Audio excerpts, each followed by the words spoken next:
अच्छा, मिस्थीनिया ग्रेविस हमारे पास वही एक ऑटो इम्यून डिजीज़ है जिसके अंदर अपनी ही बॉडी की एंटीबॉडीज़ आपको आकर अटैक करी होती हैं। इसकी यहाँ पे पैथोलॉजी बताई हुई है कि जो आपका थाइमस ग्लैंड होता है ना, उसके वो ना रॉन्ग आपको रॉन्ग इनकरेक्ट इंस्ट्रक्शन देता जाता है इम्यून सेल्स की वजह से, जिसके लिए एसिटाइलकोलिन रिसेप्टर्स की एंटीबॉडीज़ प्रोड्यूस हो जाती हैं और वो जाके आपकी सिस्टम को अटैक करती है। एसिटाइलकोलिन को न्यूरोमस्कुलर जंक्शन पर अटैक नहीं होनी चाहती और जिसकी वजह से मसल कंट्रैक्शन नहीं होती। ठीक है, उसके बाद उसका हॉलमार्क में हमारे पास मेन यही है कि मसल वीकनेस होगी और पीरियड्स ऑफ एक्टिविटी के बाद आपको वीकनेस नजर आएगी, जबकि आप रेस्ट करेंगे तो रिकवरी हो जाएगी, क्योंकि वो फिर एसिटाइलकोलिन जो है वो रेस्ट की वजह से यहाँ पे पोटेंशियल पे जमा हो जाती है और फिर आपकी कंट्रैक्शन करवा देती है। और अगर आप एक्टिविटी करते रहते तो ये एसिटाइलकोलिन आपके रिसेप्टर पोटेंशियल पे ख़त्म हो जाती है और फिर आपको फटीग फील होती है, बहुत ज़्यादा फटीग फील होती है और टायर आप इजीली कर जाते हैं। अच्छा, इसके अंदर डिफरेंट मसल ग्रुप्स इन्वॉल्व हो सकते हैं। इसकी बेसिस पे हम लोगों ने इसकी डिफरेंट क्लासिफिकेशन वगैरह की हुई है। इसके अंदर सबसे ज़्यादा हमारे पास स्केलेटल मसल्स, ब्रीदिंग मसल्स वगैरह, आर्म और आई कंट्रोल वाले मसल्स, आईलेट के muscles, facial expression, chewing, talking और स्वॉलिंग वगैरह डिफेक्टेड हो जाते हैं। और इसके अंदर ट्रांसमिशन ऑफ नर्व इम्पल्सेस हो जाता है ब्लॉक। उसके बाद हमारे पास अच्छा, इसके अंदर हम लोगों ने जो साइंस एंड सिम्टम्स है उसको हम लोगों ने फॉलोइंग पार्ट में डिवाइड कर दिया। जैसे ऑकुलर मिस्थीनिया है जिसके अंदर आई के मसल्स की वीकनेस हो जाती है। पिटोसिस है, इसके अंदर जो एक मसल है एक आईलेट है उसकी ड्रूपिंग हो जाएगी। डिप्लोपिया होगा मतलब डबल विजन हो जाएगा और फेशियल एक्सप्रेशन आएंगे, difficulty swallowing, shortness of breath और डिसआर्थरिया मतलब स्पीच इम्पेयरमेंट भी आ जाएगी। ठीक है, आर्म, हैंड्स, फिंगर, लेग्स में सब में पूरी बॉडी में जनरलाइज वीकनेस आएगी। उसके बाद हम लोगों ने टाइप्स है, मेन 5 टाइप्स के ऊपर हम लोगों ने इसको डिवाइड कर लिया हुआ है। ऑनसेट है, कब हो रहा है कब नहीं हो रहा, कितना न्यूरोमस्कुलर डिसफंक्शन है, कौन कौन से मसल ग्रुप इफेक्ट किए हुए हैं। अच्छा, जो सबसे पहले हमारे पास कंजेनिटल मिस्थीनिया ग्रेविस है जो जेनेटिक इनहेरेंट आता है बहुत पेरेंट्स की वजह से आता है और ये ऑटोम्यून नहीं होता है। ठीक है, मैंने पीछे बताया था कि ये ऑटोम्यून डिजीज़ है, पर कई दफ़ा ये जेनेटिक फैक्टर भी हो सकता है जो दोनों पेरेंट्स के अंदर था और बच्चे में आ गया। अच्छा, इसका इनहेरेंट पैटर्न क्या, ऑटोसोमल रिसेसिव पैटर्न है। ठीक है, और ये रेयरली होता है। ठीक है, ऑटोसोमल डिसऑर्डर रेयरली पैटर्न होता है। ठीक है, उसके बाद वो म्यूटेशन हो जाती है जीन्स के अंदर जो मस्कल के अंदर कम्युनिकेशन कर रहे थे, जैसे एसिटाइलकोलिन वगैरह वगैरह, एसिटाइलकोलिन के रिसेप्टर के ऊपर वाले की म्यूटेशन हो जाती है। उसके बाद ऑक्यूलर मिस्थीनिया सिर्फ आई के मसल्स जो है इसके अंदर इफेक्ट हो रहे होते हैं, आईलिड की वीकनिंग और फटीग हो जाती है। इसके अंदर वीकनेस ऑफ फटीग स्प्रेड नहीं करती है दूसरे मसल ग्रुप के ऊपर, सिर्फ इसके अंदर हमें मिलेगा ड्रूपिंग ऑफ आईलिड मिलेगी, डबल विजन मिल जाएगा। फिर उसके बाद हमारे पास है जर्नलाइज मिस्थीनिया ग्रेविस, इसके अंदर वीकनेस ऑफ फटीग पूरी बॉडी की, फेशियल की, ऑक्यूलर की, स्केलेटल की, सबकी हो रही होगी। फिर आपकी 10% चांसेस इसके अंदर ये है कि आपके रेस्पिरेटरी मसल्स की तरफ भी चली जाए और थ्रोट और जॉ को भी इन्फेक्ट इंक्लूड कर सकती है। उसके बाद आपके पास है ट्रांजिएंट न्यूनेटल मिस्थीनिया ग्रेविस। इसके अंदर क्या होता है कि जो आपकी मदर है ना, बच्चे की मदर है ना, उसके अंदर मिस्थीनिया ग्रेविस होता है। तो जो बच्चा जब पैदा होता है ना, तो 48 आवर्स ऑफ आफ्टर बर्थ के अंदर ना वो ये साइंस सिम्टम्स वो भी मिस्थीनिया ग्रेविस के शो कर रहा होता है। इसमें क्या होता है कि वो सक्लिंग उसकी कम हो जाती है, स्वॉलिंग कम हो जाती है, वीक क्राई करता है और फिर रेस्पिरेटरी इनसफिशिएंसी हो जाती है।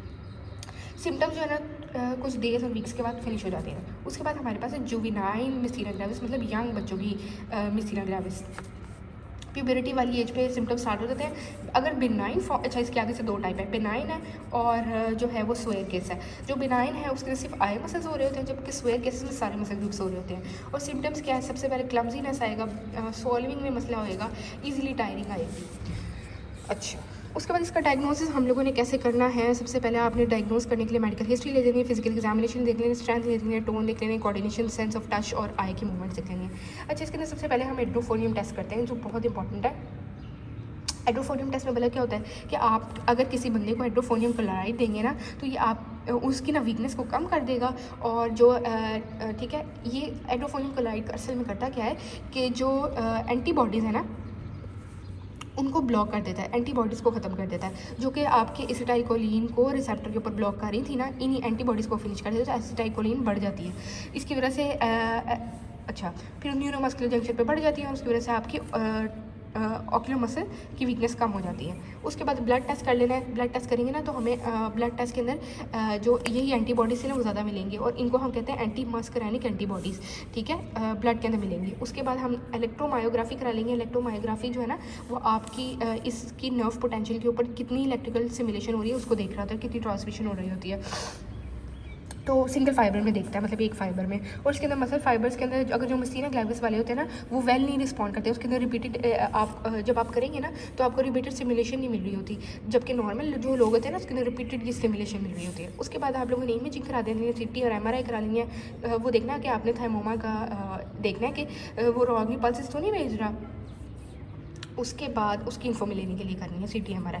उसके बाद पल्मोनरी फंक्शनल टेस्ट करा लेना है आपने। सारी सी बात है, ब्रीथिंग मसल्स को भी इफेक्ट कर रहा है, डायफ्राम को इफेक्ट कर रहा है, तो आपने देख लेना कि रेस्पिरेटरी फेलियर तो नहीं कॉज करा रहा, रेस्पिरेटरी क्राइसिस तो नहीं करा रहा।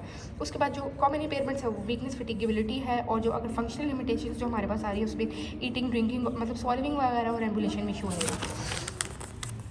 उसके बाद इसकी मैनेजमेंट आ जाती है। आपने सबसे पहले मस्कुलर वीकनेस को कम करना है, रिमिशन और को कम करना है टेम्परेली, परमानेंटली, ठीक है। मेडिकेशंस दे के आप कर सकते हैं। रेस्पिरेटरी फेलियर और अगर हो रहा है तो फिर आपने एमरजेंसी केयर देनी होती है। इसके अंदर हमारे पास एंटी कोलिन एस्टरेज इंजाइम देने हैं जो क्या करेगा कि आपके एसिटाइलकोलिन की अमाउंट को ज़्यादा करेगा, उसके ब्रेकडाउन को कम करेगा। इसमें नियोसिकमीन और पायरिडोसिकमीन आती है, न्यूरो ट्रांसमिशन ज़्यादा करेगा, मसल स्ट्रेंथ ज़्यादा करेगा।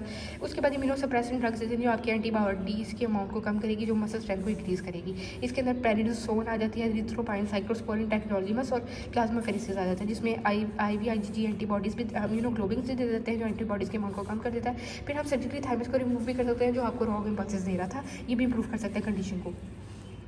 उसके बाद मस्तीनिया क्राइसिस जो है, इसके अंदर क्या होता है, मसल्स की कंट्रोल जो होता है ना वीकन हो जाता है, ब्रीथिंग को कम कर देता है, वेंटिलेशन को कम कर देता है, और ये मेडिकल इमरजेंसी सिचुएशन होती है। इसके अंदर आपने क्या करना है, सिस्टम वेंटिलेशन देनी है और आपने क्राइसिस को कम करना है, और इमीडिएटली आपने मेडिकल ट्रीटमेंट के अंदर इन्फेक्शन को कंट्रोल करना है, स्ट्रेस को, मतलब जो आपको ट्रिगरिंग फैक्टर है ना उसको कम करना है। जो फीवर, सर्जरी, कोई इन्फेक्शन, स्ट्रेस वगैरह जो है ना ये क्राइसिस करवा देती है।